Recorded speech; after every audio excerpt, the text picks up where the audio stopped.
Welcome to The Explainer. Today we're tuning into a really strange and honestly kinda alarming sound that some people hear. And it's not coming from the outside world, it's coming from inside their own bodies. It's this rhythmic noise, a beat that actually keeps time with their own heart. Now, check out this quote. This is from a real person who spent more than a decade hearing this persistent whooshing sound in his ear. And the whole time he was just told, oh, it's normal, it's benign, nothing to worry about. His story, you'll see, isn't just about a weird sound. It's about that frustrating, uphill battle of just trying to be heard and get a straight answer. Okay, so let's really get to the heart of this. What exactly is this sound?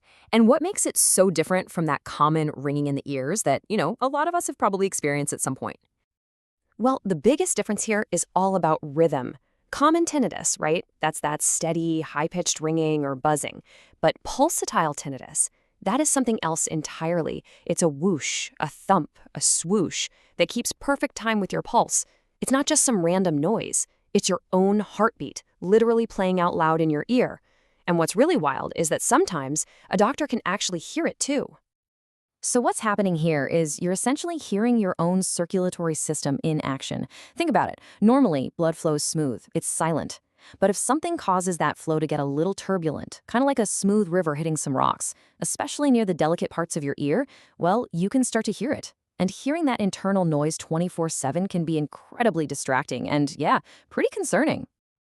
And this brings us right back to our patient's journey and that unbelievably frustrating phrase, it's probably nothing. For years, he was told the sound was harmless, maybe even just a symptom of anxiety. This experience of being dismissed, sadly, it's a huge part of the story for so many people.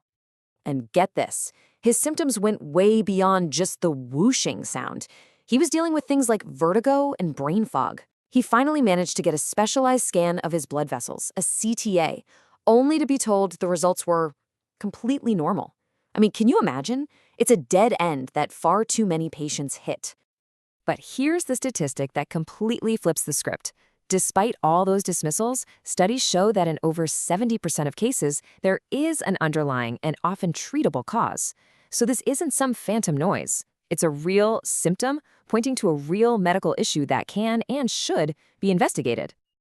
So the crucial point here is that you've got to listen to your body.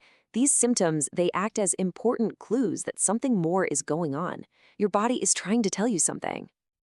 So what are these red flags? Well, first off, is the sound only in one ear? Does it change when you turn your head? Those are huge clues. But maybe the most telling sign of all is this. Can you stop the sound just by applying a little gentle pressure on the side of your neck? If the answer is yes, that is a super powerful indicator that the cause is vascular. It's related to your blood vessels.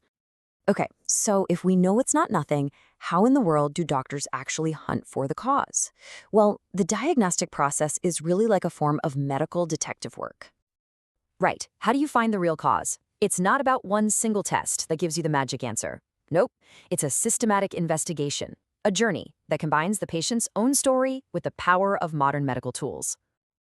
This journey to a diagnosis usually follows these 4 steps, and it all starts with the most important one, a doctor who actually sits down and listens to the patient. From there, they'll do a physical exam, they might even listen to your neck with a stethoscope, followed by hearing tests, and then finally that specialized imaging to get a crystal clear picture of the blood vessels. And wow, when they start looking, the list of potential causes is pretty broad. It can absolutely be a vascular issue, like a narrowed vein, but it can also be something non-vascular.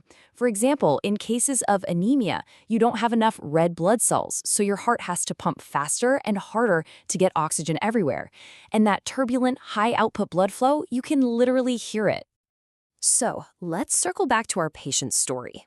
After all those years of searching, what was the real cause of his sound? He didn't give up. He found a specialist who was willing to take a second look at his normal scan, but this time with fresh eyes. And the answer was finally found by a specialist in blood vessels of the brain and neck. The diagnosis?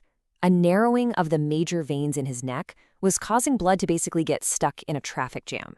This caused a backup, which in turn increased the pressure inside his head. That high-pressure, turbulent flow, that was the source of the whooshing sound he'd been hearing for 15 years.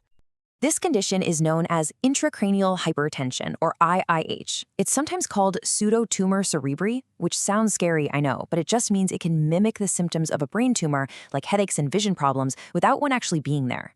This high pressure around the brain puts stress on the blood vessels, and that creates that distinct audible whoosh. And this is the great news. This is the hopeful part.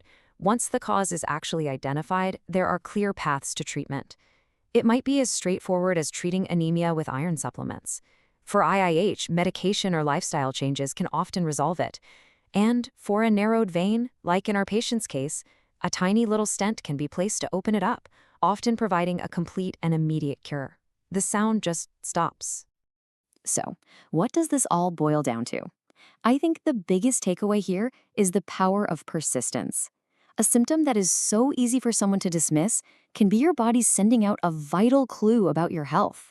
Our patient's story is the perfect example that what's often brushed off as nothing is frequently something very, very real, and that finding the right person to listen can change absolutely everything.